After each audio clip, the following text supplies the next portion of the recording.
Welcome to a new Bitcoin Books video. Today, we are diving deep into the core arguments of a really foundational text in this space, Vijay Boyapati's The Bullish Case for Bitcoin. So, let's just start with a fundamental question, one that actually puzzled computer scientists for decades. How do you create digital value, something you can send anywhere to anyone without needing a bank or a government to sign off on it? You know, so many brilliant minds tried and failed to create this stateless digital cash. This was not a new idea back in 2008. We saw attempts like eCash, but it was too centralized. Then you had these crucial concepts come along, like proof of work from Hashcash, which for the very first time created digital scarcity. But it wasn't until Satoshi Nakamoto's 2008 paper that all the pieces finally clicked into place. It solved the key problem. How do you get a global network of strangers to all agree on a single source of truth without needing a boss? So to really get Bitcoin, we first have to understand money itself. What makes something good money anyway? The whole idea in this book is that it's not something that just pops into existence overnight. It's this whole evolutionary process. History shows us that money kind of evolves through four distinct phases. First, an item becomes a collectible. People want it for its unique qualities.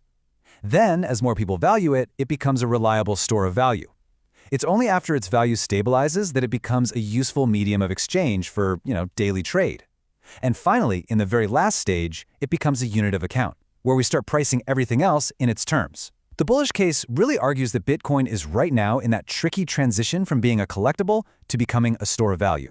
Okay, now what's really interesting here is how Bitcoin stacks up against the assets we all know, like gold and government-issued cash. It scores pretty well across the board, right? Portability, divisibility, great. But look at those bottom two rows. The whole thesis is that scarcity and censorship resistance are where Bitcoin introduces something totally new to the world. And these two attributes, well, they're Bitcoin's superpowers. Unlike gold, where, hey, we can always find a new mine, Bitcoin's supply is mathematically capped at 21 million, forever. That's absolute scarcity. And unlike a bank transfer that can be blocked, its peer-to-peer network means transactions are permissionless, making it incredibly resistant to censorship. These two features, they are the absolute bedrock of the bullish case.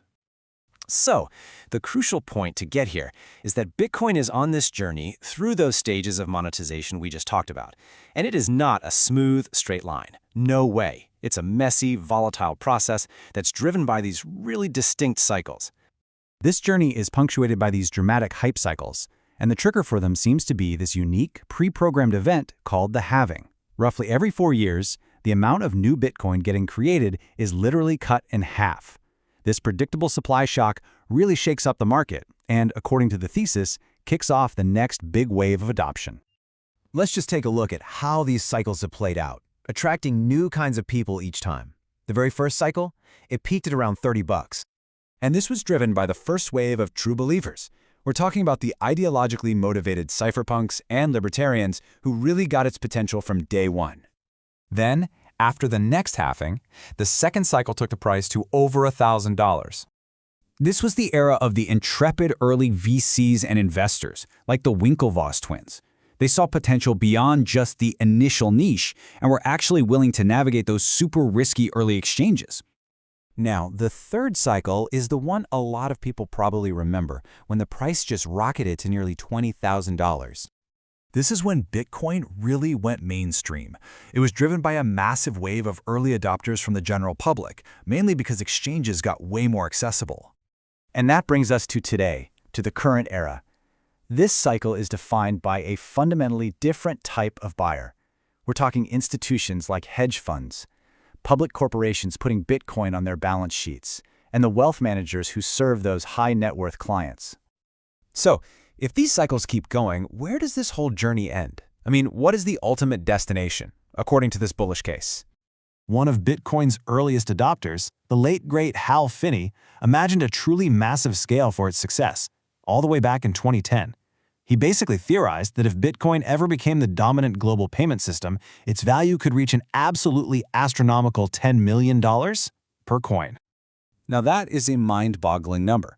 So let's try a more grounded comparison. Let's look at the market Bitcoin is competing with most directly right now, gold. The total market value of all the gold in the world is around $10 trillion. Bitcoin, at the time this source was written, was sitting around $1 trillion. So, if Bitcoin were to simply match the current market cap of gold, that would imply a price of around $540,000 per Bitcoin. Of course, the road to that kind of destination is absolutely filled with obstacles. So let's get real and tackle the actual risks and common myths that stand in the way. One of the biggest criticisms you hear all the time is about its wild price swings, right? How can something that goes up and down so much be considered a store of value? Well, the bullish thesis frames this not as a flaw, but as a totally predictable feature of its current stage. Think about it.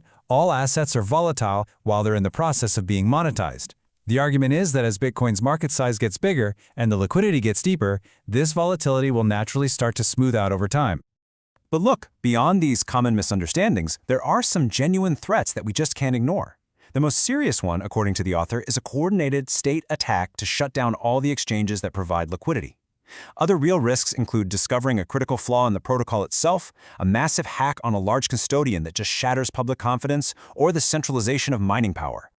And this really brings us to the final provocative thought here. Understanding Bitcoin isn't about predicting the price tomorrow. It's about evaluating its chances of actually finishing this multi-decade journey. So the question is it on an unstoppable path to becoming a new kind of global money, or will one of these major risks be enough to derail its journey for good? That's the core question at the heart of the bullish case.